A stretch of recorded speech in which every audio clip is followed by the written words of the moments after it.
My guest today swapped an academic career in the law for a high-profile government position and is now feeling more political heat than he could possibly have bargained for some 3 years ago. Gedion Timothewos was appointed Attorney General by Ethiopia's Nobel Peace Prize-winning Prime Minister. The Ethiopian government was making much of its commitment to modernization and national reconciliation.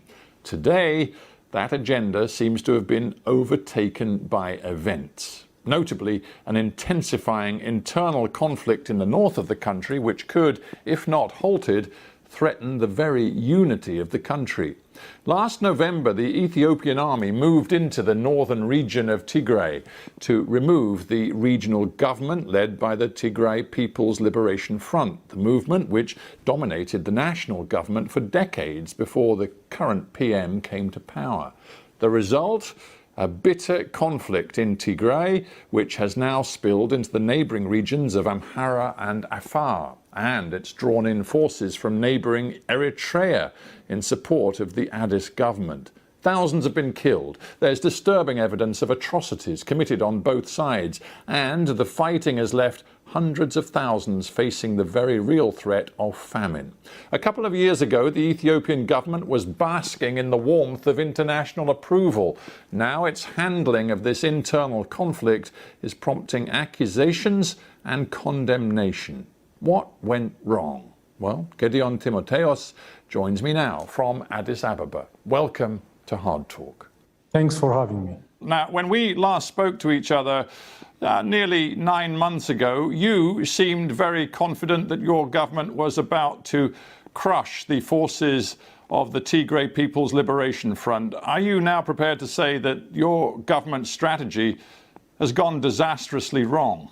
Mr. Sacker, as I have stated back then, we are in a position to retake Mekelle, and we are able to finalize the initial phase of the operation within a matter of 3 weeks.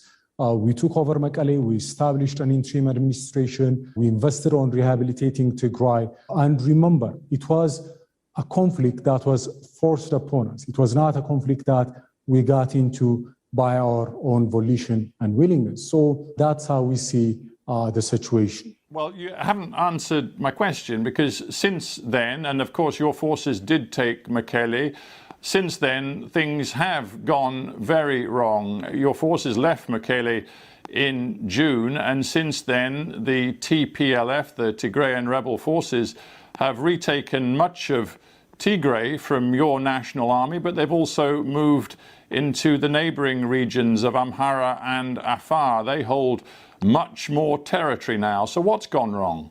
When we are holding Mekelle and when our forces were in Tigray, there were constant issues that were being raised about humanitarian access, the humanitarian situation. We wanted to improve the humanitarian situation. And we're also concerned by the fact that the TPLF was sending wave after wave of civilians against our troops. There was an extensive use of child soldiers by the TPLF.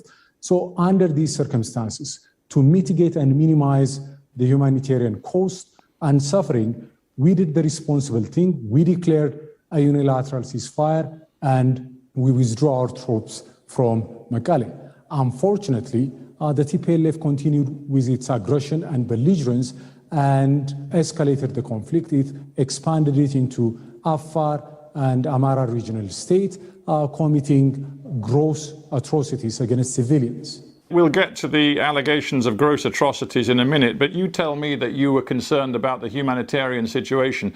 It's very hard for me to understand then why, to this very day, you and your government are maintaining a siege, a blockade of Tigray, which involves cutting off electricity, telecommunications, banking and financial services, something which the UN and other aid agencies say is materially affecting hundreds of thousands, millions of people. When we declared the humanitarian unilateral ceasefire, we established a humanitarian corridor through Afar. It was the TPLF, the terrorist TPLF, that expanded the conflict and turned this corridor into a conflict zone. Why don't you end the blockade, Mr. Attorney General? As I said, we had facilitated humanitarian access and corridor through Afar. Now, as far as electricity and other essential services are concerned, the utility companies, the corporations that provide these services, they had several of their personnel killed in Tigray while they're trying to repair basic infrastructure. They have been subject to attacks. So under the existing insecurity, with the continued aggression of the TPLF, it would be difficult for these corporations to send their personnel, their employees in Tigray. So had the TPLF reciprocated the unilateral ceasefire, then there have been a different circumstance. Well, of course, as far as the Tigrayans are concerned, and I did speak to a Tigrayan spokesman very recently, you'll know that they believe that there is no way they can end their armed struggle until you end the blockade, and there's no sign of it ending. There are also worrying signs that your government sees the international aid agencies, the NGOs that are trying to deliver help to hundreds of thousands of people who are facing famine in Tigray. You appear to see them as part of the problem. One government spokesman, Redwan Hussein, recently referred to aid groups as playing a destructive role. What is that supposed to mean? That's only a reference to a very small minority of organizations. The overwhelming majority of aid organizations are providing aid and assistance to those in need. We are cooperating with them. We facilitate their work. So we don't have a problem with that. And as I noted earlier, when we declared the unilateral ceasefire, our objective, our intent was for humanitarian aid to reach the people in Tigray without any hindrance. That's why we established the corridors to Afar. We allowed humanitarian flights to take off from Addis and fly to Mekelle, but the continued aggression from the side of the TPLF has created a situation on the ground that is making things more and more complicated. I think people watching and listening to this conversation are going to find it hard to understand that while hundreds of thousands of people in the north of your country are facing the imminent threat of famine, hundreds of thousands have been displaced, are currently living in camps. You, in your government, have suspended the operations of various aid organizations, including Médecins Sans Frontières Holland branch and also the Norwegian Refugee Council. Why on earth have you done that? You have to understand that all the organizations that provide assistance and aid that operate in our territory have to respect our rules and regulations. As I have mentioned earlier, the overwhelming majority of humanitarian organizations have no problem with this, and they continue to provide assistance and aid. These organizations are trying to keep people alive, and you're stopping them operating. That's not the case. There has been administrative measures, but these measures are to ensure compliance with the appropriate regulations. As I have stated earlier, several organizations, numbering in the hundreds, are operating all over the country, providing assistance for those in need. We don't have a problem with them. We are working with them. We have a very constructive relationship. And we are also in consultation, in dialogue with these entities you have mentioned. And we believe that they will be able to rectify the violations very soon and will be able to reinstate their license. You are Ethiopia's Attorney General. Have you read the report from the University of Ghent in Belgium that went forensically through lists of people, named individuals, civilians who have been killed in the fighting in Tigray? They have come up with 2,562 civilians who died in 232 incidents, which the University of Ghent researchers are calling massacres in Tigray over the last several months. Have you read that report, and what have you done about it? We take all such allegations, all such reports seriously. We look into it. We conduct investigations. We are committed to ensuring accountability. The government of Ethiopia does not condone any such violations. And as we have tried to communicate to the public at large previously, we have conducted several investigations. There are additional investigations that are underway, both through the civilian and military tracks. And whenever we identify perpetrators, to the extent we find these kind of reports credible, we take measures to ensure accountability. Amnesty International have released a report this month, again using more than 60 testimonies from eyewitnesses, which they say provides overwhelming evidence of systematic sexual abuse, rape and other terrible forms of sexual abuse carried out by Ethiopian army forces in Tigray since the beginning of this conflict. When you talk about justice and accountability, what have you done about that? We are conducting and we have conducted investigations. We have several of our own soldiers responsible. Many have been court-martialed.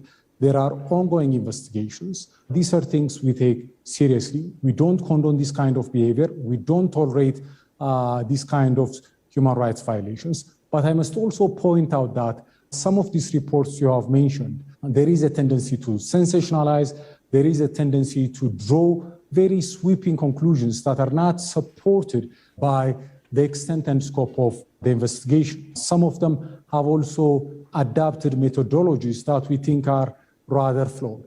Be that as it may, as I have said earlier, both through a civilian track and a military track, we have conducted investigations. I find it hard to believe your government is taking these allegations seriously when one of your own spokespeople described the Amnesty International report as nothing more than sensationalized attacks and smears. If you were serious about these terrible allegations, which involve accusations of victims being held in captivity for days and being systematically raped, some being handed over for sexual slavery, some being raped in front of their children. If you took these accusations seriously, you would have dozens and dozens of members of your armed forces behind bars right now. As I've said, these kind of matters are matters we take seriously. Yes, there could be sensationalized reports, and there are sensationalized reports drawing very exaggerated and unsubstantiated conclusions, but we take the victims seriously. We have conducted investigations, and more than dozens of our own soldiers have been sentenced to serious penalties, some including to life in prison. How many? More than 30. So our action speaks for itself. And in addition to this, I want to point out that the Ethiopian Armed Forces, the Ethiopian National Defense Force, is a disciplined fighting force. It is a force that has a long track record of serving within the UN framework, going back as far as the Korean War and in several parts of the continent. Its reputation for discipline, for integrity, is there for all to see. I'm sorry, Mr. Attorney General, but if you're telling me more than 30 soldiers have been convicted of the most serious sexual crimes in the course of this conflict over the last few months, there is clearly something much deeper going on. How many senior commanders of the Ethiopian military have been fired and held to account for what their men are doing? Because this isn't just a one-off, this is systematic. If you read the Amnesty International report, that is quite plain. We don't agree with their conclusion that this was systematic. They have conducted their report, their investigation remotely. They have relied on what they call community workers. We are very skeptical of who those community workers might be. We conduct our investigations on the ground. And as far as accountability is concerned, our commitment, our seriousness has also been demonstrated by the fact that we have allowed the UN High Commission for Human Rights to conduct a joint investigation with the Ethiopian Human Rights Commission. Only a government that is transparent, that is committed to the highest standards and values would permit this kind of scrutiny. Attorney General, you're right to point to this joint investigation, and the UN Human Rights Commissioner is involved. She says she takes the Amnesty International report very seriously, but there's another very profound problem here. You're the Attorney General of Ethiopia. Some of these allegations of the most extreme sexual violence come as allegations directed to Eritrean troops operating at the invitation of your government on your territory. You have no ability to deliver justice and accountability for the crimes committed by Eritrean troops, do you? Regardless of who the perpetrators might be, our responsibility and our position is that we conduct investigations, we establish the fact if there are individuals who are beyond our jurisdiction, there are established protocols and procedures to seek international legal cooperation, to work in collaboration with the authorities that have jurisdiction in neighboring countries. So this is a process that is underway. We work with neighboring countries on these kind of issues.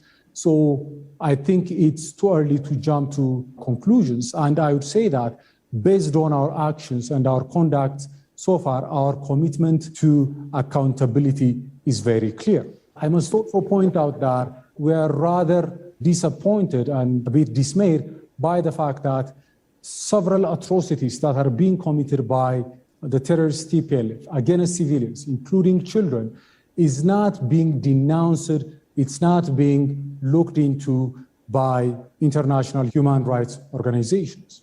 If you had watched my interview with the spokesman for the TPLF, you will know that I went into great detail. I do.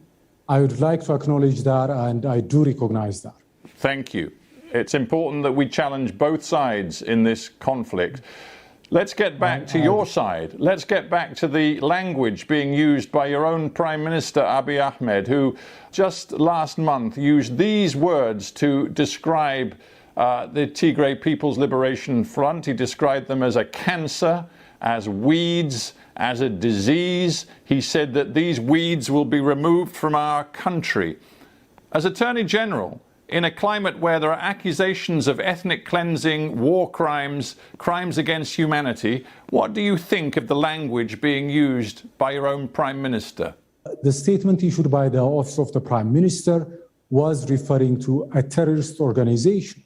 There have been instances in the past in which notable world leaders have used similar language to refer to terrorist organizations like ISIS. Given the pain and agony that the TPLF is causing to the people of Ethiopia, not just the recent massacres and atrocities it has committed, but what has transpired over the past 3 decades, that is a sentiment that most Ethiopians share. The problem is that what we see happening in the country is that, for example, in Addis Ababa, it's quite plain over the last couple of months, hundreds of ethnic Tigrayan people have been rounded up and detained by your security forces. We see, in reaction, the American USAID chief, Samantha Power, saying dehumanizing rhetoric hardens tensions and can historically accompany ethnically motivated atrocities. Do you understand why the international community is increasingly concerned by what they see and hear coming from your government? The TPLF has legitimately been designated as a terrorist organization by our parliament. Anyone who supports, provide material assistance or sponsors this kind of organization would have to be held accountable. The TPLF happens to be an organization organized along ethnic lines, so most of its supporters, most of its operatives or financiers happen to be, not all of them, but most of them happen to be from one ethnic group. So sometimes some outsiders might not understand this context, this situation, and the challenge we face. So I understand where they are coming from, but they also have to understand the environment within which we are operating. What do you think are the prospects for the continued unity of your country? The leader of the TPLF said not long ago, Mr. Michael, he said, trust has broken completely. And if they don't want us, referring to you in the Addis government, if they don't want us, why should we stay? There is a real risk of your country falling apart, isn't there? It's not falling apart. You have to remember, this is a very ancient and very resilient nation. We have overcome all sorts of challenge in our long history. When we come united, when we are determined, and I believe there is a determination and resolve to neutralize the threat we face from the TPLF, we can overcome this challenge. The TPLF seems to be intent on either destroying Ethiopia. It doesn't seem to be willing to tolerate an Ethiopia that it can't dominate, that it can't rule. And its objective of either reasserting hegemony or dismembering Ethiopia These are not objectives acceptable to the people of Ethiopia. There really doesn't seem to be a unified position now amongst all of the people of all of Ethiopia. I'm just very mindful of what Abiy Ahmed said when he won that Nobel Peace Prize back in December 2019. He said, before we can harvest peace dividends, we must plant seeds of love, forgiveness and reconciliation in the hearts and minds of our citizens. Very far from love, forgiveness and reconciliation, your government right now seems intent on crushing the Tigrayan rebels, eliminating the so-called cancer, and that doesn't sound like love, reconciliation and forgiveness. We have practiced forgiveness, we have practiced reconciliation. I mean, when the new administration came to power, the sins and transgressions of the TPLF were forgiven. The TPLF was given an opportunity to be part of the body politic of the Ethiopian state, despite the gross and systematic human rights violations and misrule. There are repeated efforts on the part of this government to find amicable solutions for the differences we had with the TPLF. It is the TPLF that triggered the conflict. It is the TPLF that dragged us into this conflict. You have to remember that this is not a conflict that we chose. It is a conflict that has been imposed upon us when the TPLF attacked the Northern Command. But there is no military solution, is there, Mr. Attorney General? In the end, this will have to be resolved through dialogue and compromise. And right now, your government isn't talking the language of dialogue and compromise. When we declared a unilateral ceasefire, we're giving peace a chance.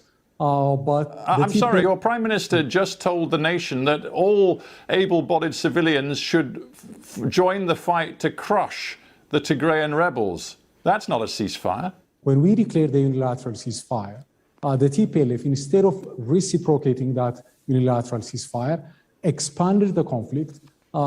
It went on the offensive into Afar, into the Amara regional state. It displaced hundreds of thousands. It killed hundreds of civilians. Under these circumstances, what are we expected to do? The TPLF, as a terrorist organization, with its continued belligerence and aggression, made the ceasefire untenable. Under these circumstances, we have a right and responsibility to defend our population, and that's what we're doing. Gedion, Timothewos, we have to end there, but I thank you very much indeed for joining me.